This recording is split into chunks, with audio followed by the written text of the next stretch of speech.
Il y a eu effectivement, depuis plusieurs années, une tendance de consommation autour des produits sans. J'ai quand même le sentiment qu'on en a fait un effet médiatique bien plus fort que la réalité qu'on observe dans les chiffres. Les produits sans, ils avaient un intérêt pour les consommateurs. Il y a d'abord des consommateurs qui sont concernés réellement par des problématiques de santé qui le justifient.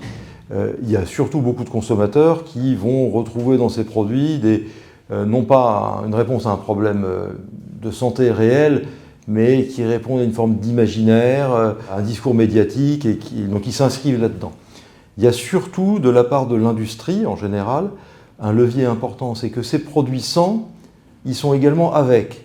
Ils sont souvent avec un peu plus de marge. Le caractéristique sans justifie une forme d'amélioration du produit, hein, c'est ça que ça veut dire pour le consommateur. On l'observe dans les magasins, des prix qui sont souvent un peu plus élevés. Ça permet de créer de la valeur. Parce que quand on fait du sans, ça suppose très souvent des changements de process de production qui peuvent être plus coûteux, mais surtout, on est sur des séries plus courtes. Il ne faut pas se tromper, le mass market, ça reste les produits standards. Les gros volumes restent les produits standards. Beaucoup de produits qui se développent énormément en ce moment sont plutôt des produits avec du gras, du sucre, etc. Donc on n'est pas vraiment dans la logique du sans. Mais ces produits sans sont souvent des plus petites séries, donc plus coûteux à produire. La première chose qu'on peut dire, c'est que depuis au moins une dizaine d'années, on observe que la transparence sur l'origine, et notamment la question de l'origine France, hein, et c'est ça qu'il y a derrière, est le premier critère de confiance pour le consommateur.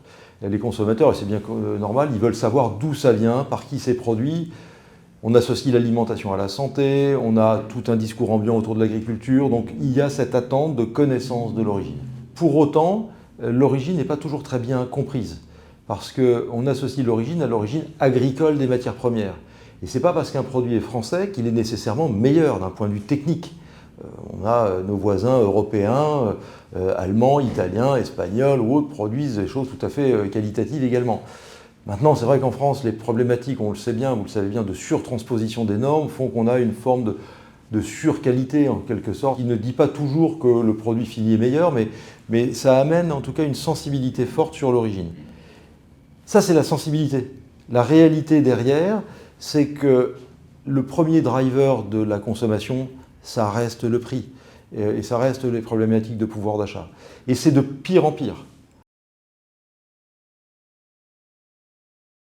On a des Français qui, de façon de plus en plus importante, veulent ou voudraient arbitrer en fonction notamment de l'origine, mais ils sont de moins en moins nombreux à pouvoir le faire. Le volume de marché total de l'alimentation en France, il est à peu près stable depuis plusieurs années et il va le rester. Pour des questions d'abord démographiques, et puis le pouvoir d'achat, il n'y a pas de grand soir du pouvoir d'achat. En revanche, ce qu'on observe, c'est que la part de services dans la valeur ajoutée, le marché alimentaire total, c'est 305 milliards. La part des services, le fast-food, le snacking, la livraison à domicile, augmente. Et donc cette part de services, de valeur ajoutée de services, augmente au détriment de la part de valeur. Et donc on compresse, plus on achète des services, plus en fait on compresse la valeur qui est disponible pour la matière première. Et donc on se retrouve avec un discours consistant à dire on veut acheter de plus en plus français, de plus en plus de produits tracés, origines, etc. Et en réalité, on ne le fait pas vraiment. Des produits achetés dans la grande distribution, on connaît l'origine, enfin on peut la lire, et on va de plus en plus vers le food service. Et quand vous achetez dans un fast-food, un burger, du poulet frit, que sais-je encore, vous avez un accès à l'information qui est plus difficile, vous la regardez relativement peu, et on a une augmentation mécanique des importations de l'alimentation, notamment dans ces circuits. Alors la livraison à domicile de repas est classée dans la RHD, parce qu'on distingue, en fait, la comptabilité nationale distingue la vente de produits de la vente de services. Dans les zones urbaines, ça sera un peu plus marqué encore que dans des zones rurales, mais globalement, on peut résumer à un effet générationnel. Il y a une plateforme qui s'appelle Joko, qui est une application qui gère des promos, qui a mesuré ça. Je crois qu'ils ont à peu près 2 millions de personnes encartées chez eux, donc ça a quand même déjà une valeur statistique un peu sérieuse. La dépense alimentaire des moins de 35 ans, elle est faite à 30% en livraison. En population générale, c'est 4. Chacun, nous ici, on a nos âges, et finalement, nos façons de vivre, on les a fixées à l'âge de 25 ans à peu près, et on les emmène. Nos parents ont gardé des habitudes qu'ils avaient prises à leur âge, et c'est pareil pour la génération qui suit. Je pense que ma grand-mère a pris des habitudes de course après-guerre dans les petits commerces, et elle a appris le supermarché, elle y allait de temps en temps. Moi, j'ai grandi dans des super ou des hypermarchés, j'y ai même travaillé, et c'est mon code d'acheter des produits, éventuellement de les cuisiner, même si je fais également du food service, mais c'est marginal et je pense que la génération qui vient, elle aura appris la consommation au travers du food service. Et il y a quelque chose qui joue beaucoup. Moi, j'ai grandi dans les hypermarchés où on se disait que la clé d'entrée du modèle, c'était l'arrivée du premier enfant et c'est quand on s'installe en famille. Or, entre il y a 30 ans, quand j'ai démarré ma carrière, et où on s'installait en famille autour de 25 ans et on faisait les enfants avant 30 ans, le premier en tout cas. Et aujourd'hui, la grande différence, c'est que d'abord, on fait beaucoup moins d'enfants et beaucoup plus tard. Et donc, on ancre des habitudes bien plus fortes tôt, ce qui m'amène à penser que la population qui aujourd'hui a 25-30 ans, quand elle en aura 45, aura gardé cette habitude avant tout de manger dans le canapé, de faire, quand on reçoit du monde, on fait des apéros dînatoires et on ne fait plus le grand repas avec tout le monde. Et donc les habitudes de consommation, bien ou mal, je n'en juge pas, mais elles changent profondément. Je pense qu'elle commence à le comprendre et que c'est très douloureux. D'abord, je dis qu'elle commence alors que ce sont des tendances qu'on a depuis longtemps. Pourquoi? Parce que dans les entreprises, ce n'est pas propre à la distribution et vous l'observez très souvent, vous avez des entreprises qui vont bien pour des tas de raisons et qui donc se confortent dans leur modèle en se disant finalement ça va bien. Et il y a celles qui vont très mal et en allant très mal, le réflexe d'une entreprise c'est des réflexes de protection, de trouver des solutions et souvent en allant chercher les solutions du passé. Et on a quand même aujourd'hui encore beaucoup de distributeurs qui essayent d'activer les leviers d'il y a 15 ans, 20 ans, parce qu'ils sont dans des schémas d'urgence.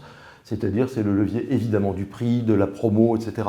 Mais regardons ce qui se passe aujourd'hui. Il y a quand même très peu de distributeurs qui investissent massivement dans le multifrais. Un grand frais se développe très vite. Dans les boulangeries, comme Marie Blachère qui a 800 magasins en France. Sur le food service, ils sont très très peu présents. Et ils continuent ces derniers temps à se racheter entre eux et à faire de la consolidation d'un secteur qui perd des milliards de parts de marché chaque année. Les consommateurs, dans leur acte d'achat, ils ont des demandes de plus en plus variées. Le consommateur au singulier n'existe plus, les demandes sont très très variées.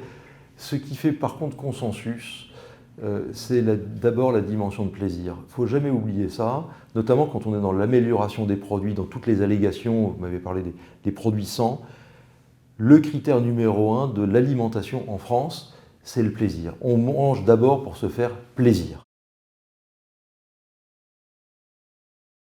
On le retrouve ailleurs. Je pense aussi qu'il faut qu'on arrête en France de croire qu'on est les seuls dans le monde à savoir manger. On le retrouve évidemment dans tous les pays méditerranéens dans lesquels l'alimentation est d'abord un plaisir. C'est vrai qu'en Europe du Nord, l'alimentation elle est plus fonctionnelle.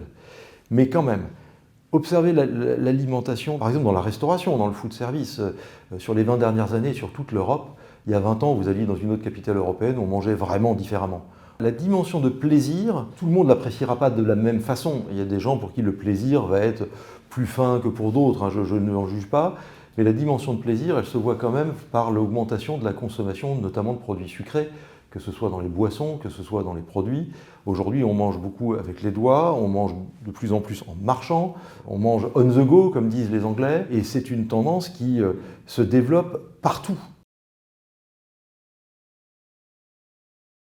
Je pense que les enseignes, effectivement, doivent aller beaucoup plus loin dans l'explication des produits. On est là pour faire réussir le client.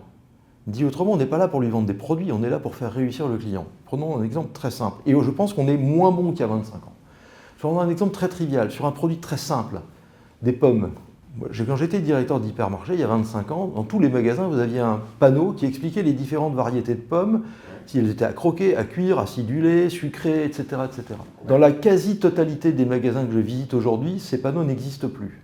Alors même que la culture produit, la connaissance des produits par les jeunes consommateurs, s'est considérablement dégradée par manque de transmission. La réalité, c'est qu'on a des consommateurs qui auraient besoin d'avoir qu'on leur explique de mieux en mieux les produits pour faire un juste achat. Parce que si j'achète des pommes qui sont des pommes à cuire alors que je l'utilise pour le croquer immédiatement, ben j'ai une expérience d'achat qui est déceptive. Alors, bon, la question de la transparence, qui est beaucoup dans le débat public, est une évidence et c'est sans aucun doute un des leviers majeurs du rétablissement de la confiance. Il y a un autre levier qui est plus institutionnel. Je pense que les acteurs de la filière alimentaire devraient cesser de se taper dessus sur les plateaux télévisés et à se renvoyer ou à se jeter des anathèmes sur qui des marges, qui des importations, qui des problèmes d'origine, etc. Parce que ça amène un bruit médiatique de défiance là où on a des enjeux collectifs qui sont extrêmement forts. Et il y a un sujet également qui me semble très important, qui vaut plus pour l'amont de la filière que pour l'aval. On a un discours depuis 10 ans, 15 ans qui consiste à dire on ne paye pas le juste prix de l'alimentation, il faudrait payer plus cher, il faudrait, etc. Ce que je peux tout à fait entendre, la réalité c'est que l'alimentation en France, elle n'est pas anormalement moins chère par rapport aux autres pays d'Europe, elle est même plutôt plus chère. On ne peut pas dire il faut payer plus cher l'alimentation, même si on pourrait le penser, alors même que 80% des Français dépensent chaque mois tout ce qu'ils gagnent. L'enjeu de l'alimentation, c'est pas d'améliorer l'alimentation des gens qui ont déjà les moyens de se la payer et qui vivent dans les beaux quartiers. Que si on veut améliorer l'alimentation des Français, on doit intégrer la variable prix. Et la nier, c'est se tromper de combat.